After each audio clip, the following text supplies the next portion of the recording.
আলিয়া, নাস্তা করো বৌমা। না মা, এখন খাবো না, আর এখন খেলে লেট হয়ে যাবে। আজকে অফিসে মিটিং আছে তো, লেট হয়ে যাবে। চলো আমি টক করে দিতাম ভাইয়া। আচ্ছা সাবধানে যেও, হ্যাঁ সাবধানে যাবে বাবা। বাবা আসি, মা যাই তাহলে। ও মা, কালবেলা যে খাওয়ার আগে আপনার একটা মেডিসিন ছিল সেটা খেয়েছেন? সকালে নাস্তার আগের মেডিসিনের কথা তোমার এই নাস্তার মাঝখানে মনে পড়লো?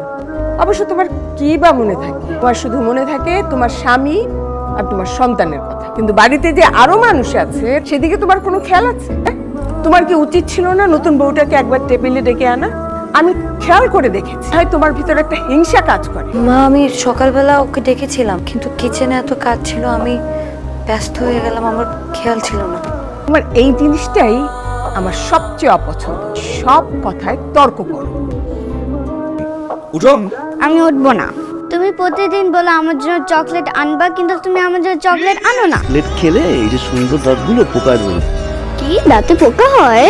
হ্যাঁ, চকলেট খেতে হয় না। ডিম খাবে কি দিয়ে, ভাত খাবে কি দিয়ে? তাহলে এরপর থেকে আমি চকলেট খাবো না। তাড়াতাড়ি যাও, তাড়াতাড়ি যাও। আচ্ছা শুনো, আমার সাথে একটা কথা আছে। আজকে তো লু বাবাকে ডান্স স্কুল অ্যাডমিশন নেওয়ানোর কথা ছিল। আজকে নিব নাকি অন্য আরেকদিন? ভুলে গেছিলাম। কালকে নিয়ে এসো। তোমার কাজের স্পিড দেখে মনে হচ্ছে যে লাঞ্চ খেতে হবে আমাদের ডিনার টাইমে। তোমার মুখটা এরকম সবসময় হাড়ির মতন বানিয়ে রাখো কেন? হয় ভাব দেখে মনে হয় বাইরের সমস্ত কাজকর্ম করে বাসায় এসে আবার রান্না বান্না করো। কি করলা এটা? হ্যাঁ, এতগুলো পানি দিয়ে দিলা। বাবা যে এত ঝোল আলা তরকারি পছন্দ করে সেটা থেকে। আচ্ছা তোমার মন থাকে কোথায়? এতবার করে এক একটা কথা বলি, তারপরেও তুমি এগুলো মনে রাখতে পারো না।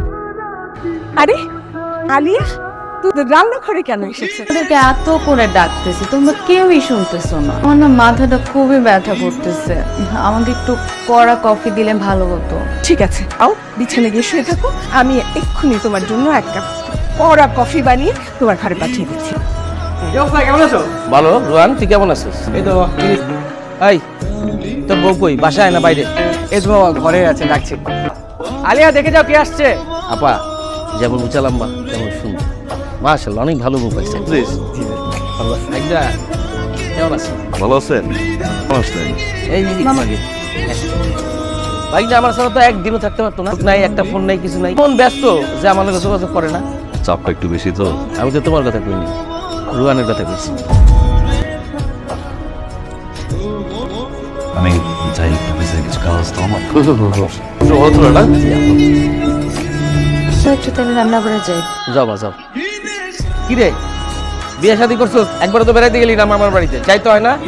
ভাইয়া তো ছুটি নাই, ভাইয়া ছুটি পাক, তারপর ভাইয়া ভাবিকে নিয়ে একসাথে যাবো।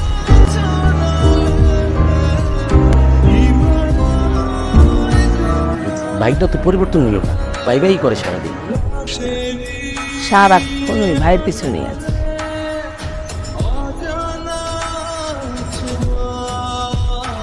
চাচ্ছ চকলেট? চকলেট? তোর কাছে চেয়েছে? হ্যাঁ, তুই আনলি কেন? আমার সামান্য চকলেটই তো, বাচ্চা মানুষ চকলেট খেতে চেয়েছে তাই নিয়ে আসলাম। বাচ্চা মানুষ তো কত কিছু চায়, তাই বলে তার সব আবদার পূরণ করতে হবে? তোর নিজের ভবিষ্যৎ নেই, শুধু শুধু ফালতু খরচ। ওর সামনে কেন চিৎকার চেঁচামেচি করছো? ওর উপর কি প্রভাব পড়বে একবার চিন্তা করেছো? ওর মনটা খারাপ হবে না? চাচু চলো এখন খেলা করবো। রুমা, তোমাকে আমি বিয়ে করেছিলাম রুশানের মা হওয়ার জন্য। সেটা তো তুমি হতে পারোই নি, তুমি কোনোদিন তা বিয়ে হতে পারো। আমি কোনো ভালো কাজ করতে চাইলেও সেটা তোমাদের পছন্দ হয় না। রুশানের মা না, আমি এ বাড়ির বই কোনোদিন হতে পারি।